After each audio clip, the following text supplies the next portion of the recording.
Hello everyone, we hope you're all doing well. Welcome to one more video presented to you by Insights IAS team as part of your InstaEthics, a GS4 initiative. In the last couple of videos that we did, we focused on the philosophies of Western moral thinkers. Now in this video and in next couple of videos, we will focus on moral thinkers from our very own country. We'll start off our discussion by taking the philosophies of Mahatma Gandhi ji. We will understand a basic, or we will try to get a basic idea of Gandhian ethics, and more importantly, we will try to apply Gandhian ethics to the present problems to showcase how relevant Gandhian ethics is still in the present times. I am very sure all of you know by this time around who Mahatma Gandhi ji is. Mahatma Gandhi ji is one of the foremost social and political philosophers, not just from our country, but in the world since the beginning of human knowledge. Gandhi ji's values of truth, non-violence guided our country in achieving independence. I'm not saying that there were other ideologies, but Gandhi ji's contribution in the attainment of independence, Gandhi ji's values or Gandhian ethics is a lot more important, crucial from an examination perspective as well. If you look at your ethics paper from the year 2013 till the present time, either directly or indirectly, there is a question on Gandhian ethics. You can check it out by yourself if you want. In 2013, there was a direct question in which one of the quotations given by Gandhi ji was used. I don't remember the exact words of that quote, but what it said was, the earth has all the resources to meet man's need, but it does not have to meet a human's greed. Right? And there is one more question which often gets repeated. Gandhi ji said, when you're dealing with a person, you should not treat that person as an object or as a means to some other end. You need to treat that person as an end in himself or herself. And on this question, there have been quite many questions over the years with different wordings. Alright? On certain occasions, they ask what exactly is the relevance of Gandhian ethics in the present scenario. And that is going to be the major chunk of our discussion in this video. Now, Gandhian ethics, a set of rules and regulations that Mahatma Gandhi ji thought would usher in a moral progress, not just in an individual, but in the country, was inspired by a lot many factors. Gandhi ji's upbringing in the hands of his family was an important one. Gandhi ji's father infused the importance of honesty in Mahatma Gandhi ji. Civil disobedience, Sarvodaya concept, all these things were inspired by authors such as Leo Tolstoy, John Ruskin. Apart from that, Gandhi ji was inspired by Bhagavad Gita as well. And Gandhi ji's interpretation of Bhagavad Gita is also quite interesting in itself. What Gandhiji believed was, Kurukshetra is not a war which happens in the physical world. Kurukshetra is an eternal and ongoing war that happens within ourselves, between mind and the senses. It is nothing but dealing with the dilemmas. When Mahatma Gandhiji faced several dilemmas in his life, he depended on Bhagavad Gita as a source to overcome those problems. What are some of the important values that Mahatma Gandhi ji has spoken about or forms an integral part of Gandhian ethics? Let us look into that. Truth. All of you know this, right? Truth, Mahatma Gandhi ji equated it to God. And this God does not appear in person, but rather this God should be realized in action. There should be truth in the way you think. There should be truth in the way you act. There should be truth in the way you interact with others in the society. Truth is an integral and the point of center focus of a man's life. If you want to achieve moral progress in an individual or in a society, you cannot do that until and unless you have truth. That is what Mahatma Gandhi ji emphasized upon. Winning independence. One of the important values that Mahatma Gandhi ji spoke about was truth. Truth in thought, deed and action. Apart from that, one more value was non-violence. We call this non-violence also as Satyagraha. When you translate Satyagraha into English, it comes out to be truth force. What is this non-violence? Some people believe or have this perception that non-violence is shunning violence of all kind. Yes, this is true. But this is just one part of it. The important part you're not focusing on. Non-violence is a way where you can resolve conflicts in a win-win situation. When you use non-violence against a person who is perpetuating violence, you're showcasing to him that you're willing to suffer to bring about a change in his mentality. When that person sees you suffering, there is that persuasion that happens within himself. What he or she is doing is wrong and they have to change. When Gandhiji used truth and non-violence to a larger degree during our national movement, much of the Britain people, their views about India's independence started to change. I'm very sure you might have watched Munna Bhai, MBBS, both the parts. In both the parts, the importance of non-violence as a tool in conflict management has been showcased. How to bring about a change in mentality without resorting to violence like the other person does. There is one very famous quote of Gandhiji that you all know. An eye for an eye will make the whole world blind. Even if someone is perpetrating violence at you, use non-violent means to deal with them. Right? And when you use truth and non-violence, the success that you get is a lot more sustainable. What example can I give for this? When you look at French Revolution, it gave us the important values of equality, liberty and fraternity. But this French Revolution was not a non-violent revolution. It was quite a violent one. And even after so much of bloodshed, at the end of French Revolution, they had Napoleon Bonaparte who came to power. This was against equality, liberty and fraternity.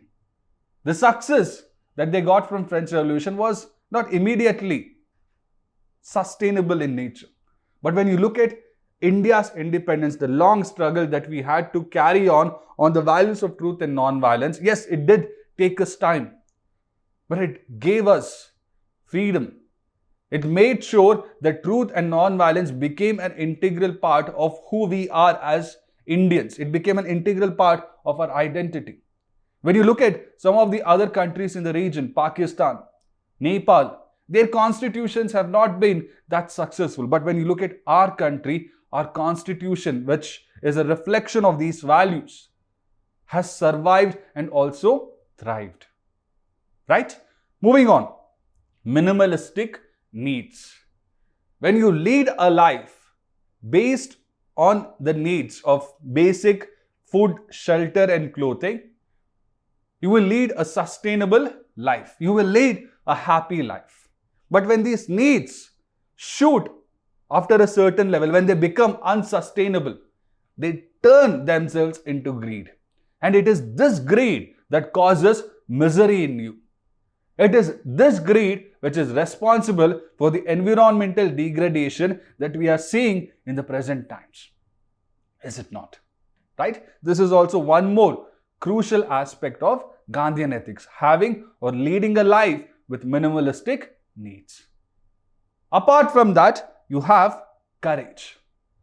Truth and non-violence. These are two tools which a person who is weak-minded or having weak attitude cannot follow. You might have heard that as per Gandhiji, if someone slaps you, you show him or her another cheek. This is not a sign of weakness. This is a sign of strength. It requires courage to subject yourself to that suffering. Right? Moral courage. This is also an important part of Gandhian ethics. Right? Moving on. You have golden rule. We all have our very own ways or perceptions of how we want to be treated by others around us. Aristotle and even Mahatma Gandhiji, what they have told us is, if you want others to treat you well, you have to treat them well too. You want to treat others in a good way so that they reciprocate it. What is the importance of this golden rule? I'll talk about it at a later point in time. When we look at others, just in a brief way I will tell you now, when we look at others from the prism of fear based on religion, based on caste, gender or whatnot, they also will look back at us within the same fear. And as the fear grows, misunderstanding grows. Communalism might increase. Yes or no? Right? That's one more thing. There is this one beautiful concept called as Sarvodaya. In Sarvodaya, we are emphasizing on the universal upliftment of all humankind. Right? Transgressing geographical boundaries, transgressing gender, race, religion, caste, sex, place of birth, and all these things.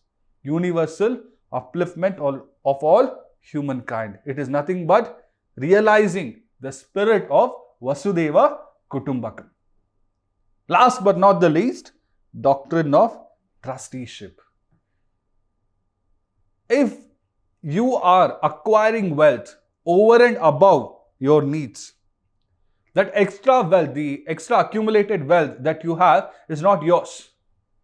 Rather, you're holding that extra accumulated wealth as a trustee. And as a trustee of that extra accumulated wealth, you need to spend that wealth in a responsible manner. What is this responsible manner? You have to spend that wealth for the welfare of others, to realizing Sarvodaya.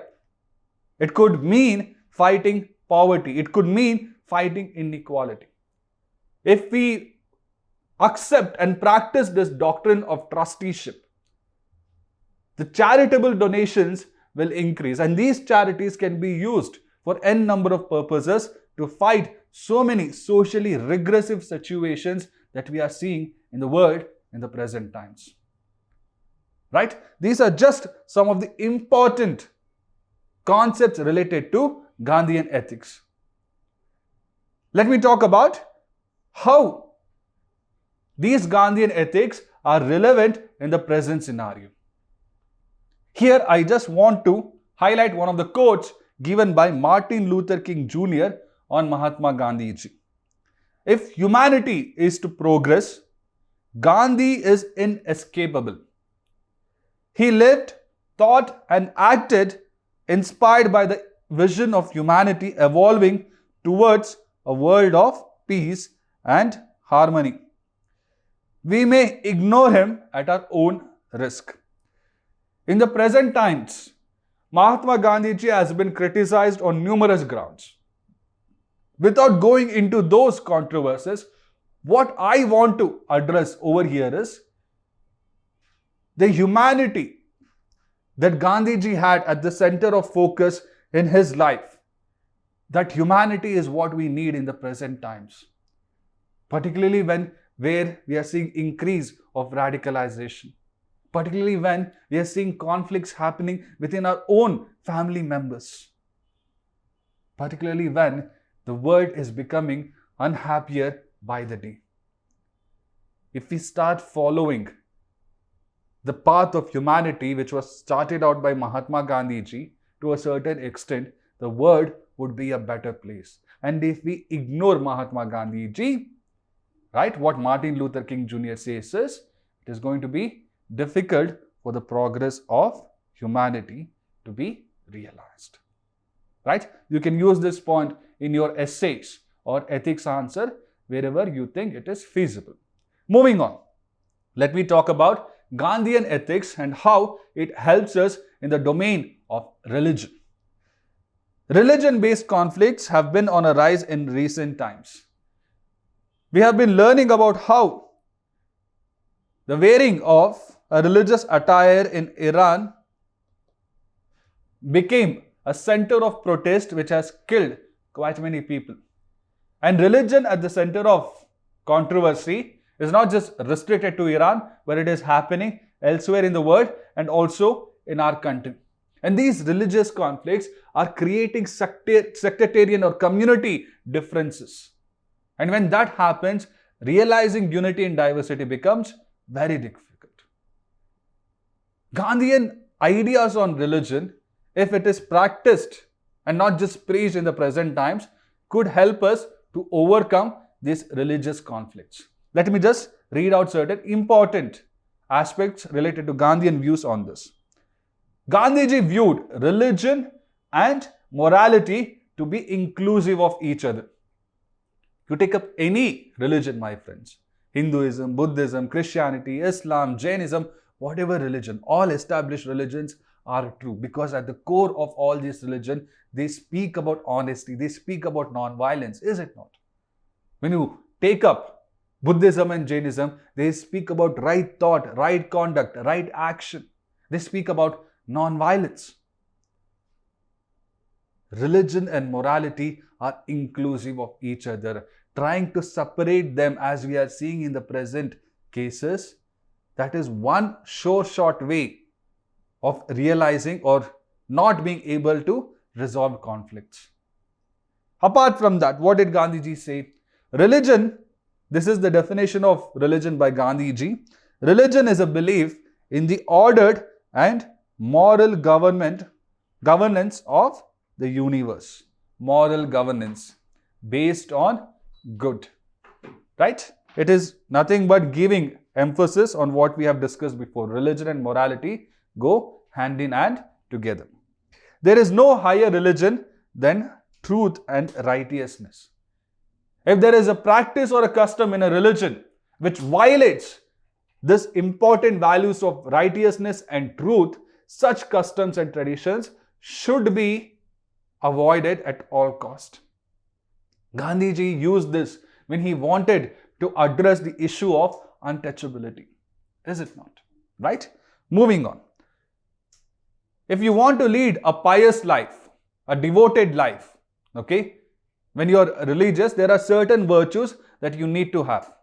If you have these virtues, it will not only help you to be a better devoted person to your religion, but also a better individual in the society. What are these virtues that Gandhiji spoke about? Ahimsa, which is nothing but non-violence. Satya, truthfulness. Non-stealing, non-possession, and courage. Few of the things that we have already spoken about. Non-stealing. Stealing comes into the picture when you start becoming greedy in nature. Non-possession is nothing but trying to avoid materialistic needs from building in ourselves. Alright? What is the last thing that Gandhiji talks about and which is very important? Politics should uphold inter-religious tolerance and understanding. Gandhiji did not view politics and religion mutually exclusive of each other. In Indian context, Gandhiji said politics and religion are interconnected with each other. Right? Now, when we look at the present scenario, the quantum of hatred spread through hate speeches is increasing. These hate speeches are sowing the seeds of discontent amongst our own brothers and sisters. Right? It is creating sectarian conflicts, which is damaging the public property, which is also creating that fear psychosis. And all this fear psychosis is used by some organization to spread terror.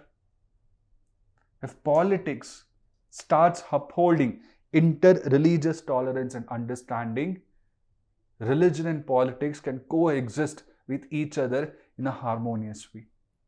Our country could be happier. Gandhian ethics being relevant in 21st century in the present times. Right?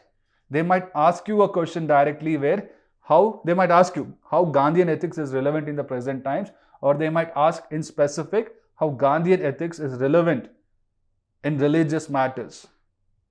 They might ask how Gandhian ethics is relevant in conflict resolution. This conflict resolution could be conflict resolution within oneself, it could be conflict resolution in your personal domain or in your professional domain or at a national or an international level. What is the resolution that Gandhiji spoke about? Satyagraha. Right? Having the courage to suffer and using this suffering as a tool to change the mentality of the person who is in front of you. Right? Moving on. Gandhian ethics and inclusive economic growth. This is in the domain of economics. Poverty has decreased ever since 1991. In our country, we all know about that. We have the statistics related to it. But at the same time, inequality has grown drastically. Nearly 70% of India's wealth is held by 1% of India's total population. Such high levels of inequality we have. And in our deepest we want to avoid such inequality. And even though we have reduced poverty, around 300 million people in our country are suffering from absolute poverty. Right? These are very high numbers. If we want to address such issue so that we become inclusive economic country, not just reaching $5 trillion economy, but reaching it in such a way that we are inclusive, that growth is inclusive. If we want to achieve that, following Gandhian ethics might be useful. Right? Doctrine of Trusteeship, I've already spoken about it. Sarvodaya. When you view that all Indians are your brothers and sisters, you develop that humane feeling towards your brothers and sisters, you will enthusiastically work for their development and progress. This is at the center of Sarvodaya. That is when you get that feeling, that is when you can try to develop that compassion and empathy which will help you to fight issues such as poverty and inequality. Right? It might be related to gender inequality as well. So many other things. Right? Apart from that, you have production by masses. Gandhiji emphasized an economic growth where the rural parts of the country, which were exploited to a very large degree during the Britishers' time, was empowered. And this empowerment cannot come until and unless we empower the common people. And this empowerment is not through just technology. The Charaka was one of the ways where Gandhiji emphasized on production by masses. When we start emphasizing on this again in the present scheme of things, we will be creating quality employment opportunities in our country. And the goals that we have, such as Atmanirbhar Bharat, could also be realized. Is it not? Yes. Gandhian ethics being applicable in the domain of economics. Right. Moving on. Gandhian ethics and environmental sustainability. Right. Minimalistic needs and wants will help to minimize greed. If we start breaking this minimalistic needs, greed will set into us. No matter what we have, it is never going to be enough. And eventually we will run out all the resources on this planet and we will see such environmental disasters that will wreak havoc and unhappiness on the people. We are already seeing that. Where are we seeing this greed being reflected in the present scenario? Look at the developed countries. Countries such as America and many European countries are pushing India and China, developing countries, to take actions to minimize climate change. Nothing wrong with that. If they also took the same actions, they would have been absolutely fine. But they are pushing countries such as India and China without taking responsible actions on their part for causing environmental degradation from a very long period of time. They're not ready to provide technology or financial resources. They just want to focus on their own needs, on their own selfish needs. And this is a problem. Is it not? Right. Gandhian ethics and international governance. Rules of morality that should guide a person, right? Like truth, non-violence, courage, sarvodaya. These are the same set of rules that should guide the interactions between the countries. When we are looking at increasing weaponization in recent times, weaponization of space, increase in nuclear weapons stockpile, we are being dishonest with ourselves. We are emphasizing on a violent way of sustaining our life, which is not sustainable. I gave you the example of French Revolution not so long ago, is it not? Gandhian ethics, if you apply in the international domain, much of the problems that we have, it might be related to refugee crisis, it might be related to wars in certain regions, civil wars in certain countries, could be addressed in a much better manner. Right? Moving on. The last dimension that I will speak about now is Gandhian ethics and social interactions. This is based on golden rule only. What is the quote given by Gandhi here? Do unto others as you would have been them unto you. This basically means treat others as you want them to treat you. If you want others to treat you with love, treat others with love from your end. If you want others to treat you with respect, treat others with respect from your end. And this attitude, if we follow, much of the problems that we have in our society, such as radicalism, right? Growing disunity, all of these things can be avoided. These are just some of the examples as to how Gandhian ethics is still relevant in the present times. You can add a lot more issues from your end. Just remember a basic idea of Gandhian ethics, all right? And try to apply this Gandhian ethics to what is happening in the current affairs. Okay? Now the question comes. All of us know about Gandhian ethics, but one of the major criticism of Gandhian ethics is it is way too idealistic in nature and it is not practical. And this criticism is gaining ground in the present times. This criticism is unjustified to a certain extent. Don't you guys agree? Because when you look at Gandhian ethics, it is not bookish in nature, it is practical wisdom. It was this practical wisdom that played a prominent part when we got our independence as well. We need to reflect on these things. When you look at the success that we witnessed in Swachh Bharat Abhiyan, it was nothing based on a concept of Sarvodaya, where all of us came together to realize the goal of hygiene, from the President of India till a common man. When we had COVID-19 pandemic, what moved us was love for others, is it not? And this love was not based on any religion, it was based on the sufferings of people. It was based on care and compassion, which is at the core of Gandhian ethics. Gandhian ethics is not idealistic, but rather it is rooted in practical wisdom. Practicing, not just preaching, but practicing it at all levels will be very important for a person, more so for an administrator in the Indian context. Alright, in the next video, we will take one more Indian thinker and talk about their philosophies and how their philosophies is relevant in the present times. Right? Thank you for your time.